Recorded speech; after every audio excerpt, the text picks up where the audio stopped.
Class 10वीं की जान पहचान वाली किताब के अंदर मैंने आपको पिछली वीडियो में चैप्टर नंबर 2 की रीडिंग करवा दी। ठीक है, यानी कि बेतकल्लुफ़ी, इसके बारे में मैंने आपको पढ़ा दिया है।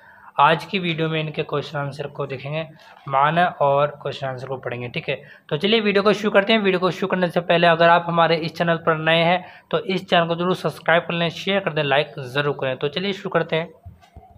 बिस्मिल्लाहिर्रहमानिर्रहीम। तकल्लुफ़।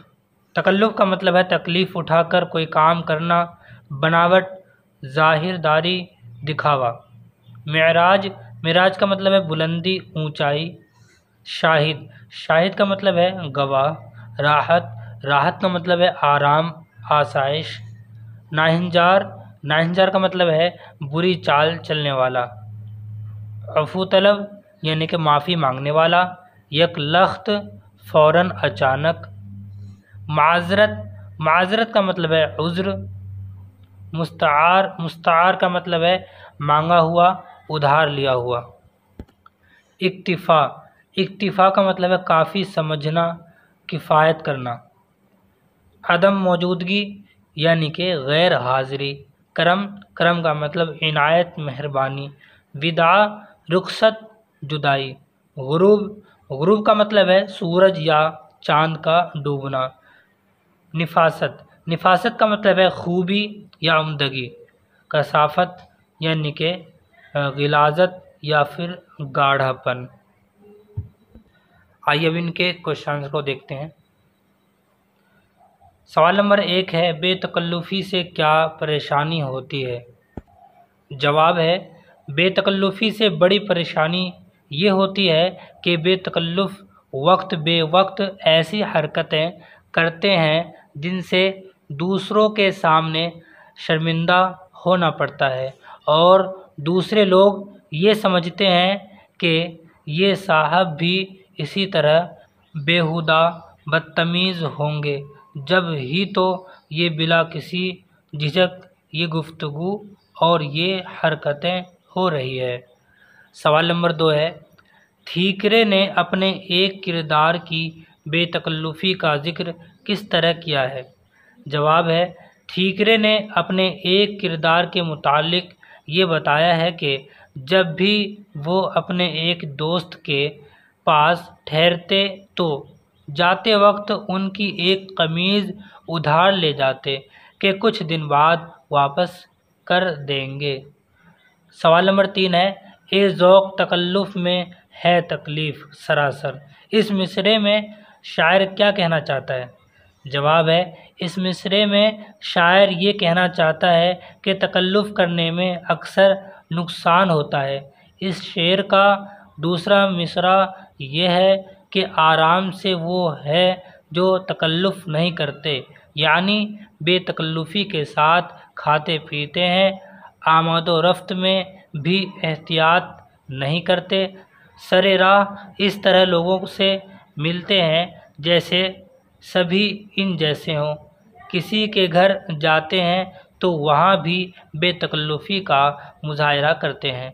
ज़ाहिर के उन लोगों को इस तरह कुछ करने से आराम मिलता है, मगर दूसरे लोग इन हरकतों से परेशान हो जाते हैं। बेतकल्लुफ़ी एक हद तक अच्छी है, इसी तरह सरासर तकल्लुफ़ भी बसा औक़ात नुकसानदेह साबित होता है। अब आइए नीचे देखते हैं। नीचे लिखे हुए मुहावरों को जुमलों में इस्तेमाल कीजिए।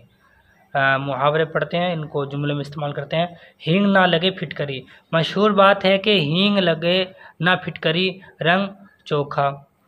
छठी का दूध याद आना। अक्सर लोग लड़ाई झगड़े में कहते हैं कि इतना मारूंगा कि छठी का दूध याद आ जाएगा। दांतों में उंगलियां दबाना। क्रिकेट मैच में जब कोई नामवर क्रिकेट खिलाड़ी पहली बॉल पर आउट होता है तो लोग हैरत से दांतों में उंगलियां दबा लेते हैं। अब आइए नीचे लिखे हुए लफ्ज़ों से वाहिद जमा बनाइए। चलिए बनाते हैं। हाथ का हो जाएगा हाथों, जूती का हो जाएगा जूतियाँ, फ़र्ज, फ़र्ज का हो जाएगा फ़राइज़, सवाल, सवाल का हो जाएगा सवालात, जंगल का हो जाएगा जंगलात, मंजिल का मनाजिल, मंजिल का हो जाएगा मनाजिल, और यहाँ पर निशानात का हो जाएगा निशान, टोपियाँ टोपी, एहसानात एहसान, जवाबात जवाब। ये मैंने आपको वाहिद और जमा बता दिए हैं। अब यहाँ पर नीचे लिखा हुआ है अमली काम। इस सबक के जिन जुमलों पर आपको हंसी आती हो उन्हें अपनी कॉपी में लिखिए। तो आप लिख लेंगे, चलिए मैं आपको बता देता हूँ, ठीक है। देखिए जवाब में है इस सबक के मंदरजाजील जुमलों पर हमें हंसी आती है, यानी कि नीचे लिखे हुए निम्नलिखित है जिस पर हंसी आती है, ठीक है।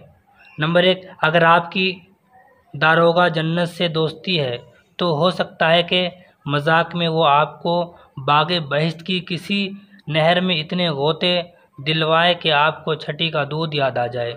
नंबर 2 है ये हज़रत हमेशा हमारी अदम मौजूदगी में वापसी का काम करते हैं और विदा होते वक्त नौकर से कह जाते हैं वो आए तो उन्हें कह दीजिए कि मैं उनका गर्म कोट, खाकी टाई और काली पतलून साथ ले जा रहा हूँ, चंद दिन इस्तेमाल करके वापस कर दूँगा।